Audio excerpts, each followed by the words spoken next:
tragiques, et ce depuis des années. Votre pays a fait le choix, et c'était son droit le plus absolu, de ne pas investir dans une armée telle qu'on peut le considérer dans nos pays, et de s'appuyer à la fois sur des milices et aussi sur des forces étrangères, bien sûr mandatées dans un cadre que vous avez pu évaluer, et notamment les FDLR qui sont issus des génocidaires rwandais. Et ma question est de savoir que par rapport aux résultats qui sont malheureusement très contrastés, et on le voit bien, et vous l'avez évoqué aussi sur la situation actuelle, envisagez-vous par rapport à tout cela, et en dehors même de tous les processus de paix engagés, de modifier votre stratégie sur le terrain? Le Congo n'a pas choisi de ne pas investir dans l'armée. Il n'y a pas au monde un État responsable ou des dirigeants responsables qui peuvent faire ce choix-là. La défense est une des conditions sine qua non de l'existence de l'État. C'est pour ça qu'il y a un commandant suprême et tout ce que vous connaissez. Nous n'avons pas choisi non plus de travailler avec de groupes armés.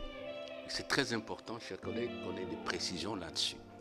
Brièvement, l'armée congolaise dont a hérité le président Tshisekedi, c'est une armée composée bien sûr d'hommes et de femmes déterminés, courageux, mais une armée qui a été, je n'hésite pas, totalement démotivée, neutralisée et infiltrée.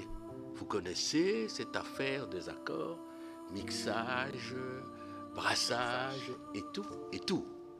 L'AFDEL arrive, tout le système de défense a été détruit. Je ne dis pas bon ou mauvais, mais c'est un constat que j'ai fait.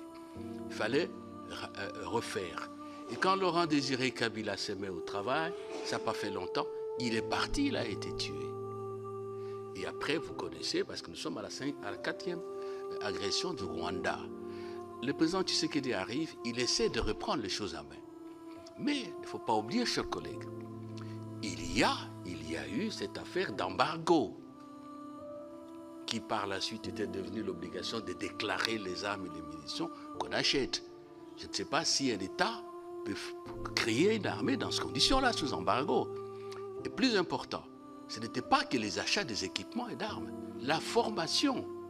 La résolution du Conseil de sécurité pendant au moins 10 ans interdisait à la RDC d'être assisté pour former les militaires.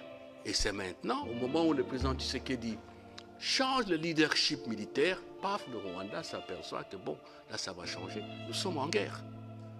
On ne produit pas sur des claquements de doigts un militaire.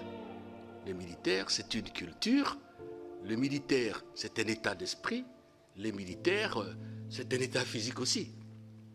Et notre armée a à faire face, je n'ai pas créé des incidents diplomatiques, à une multitude d'armées classiques, une multitude de bandes armées.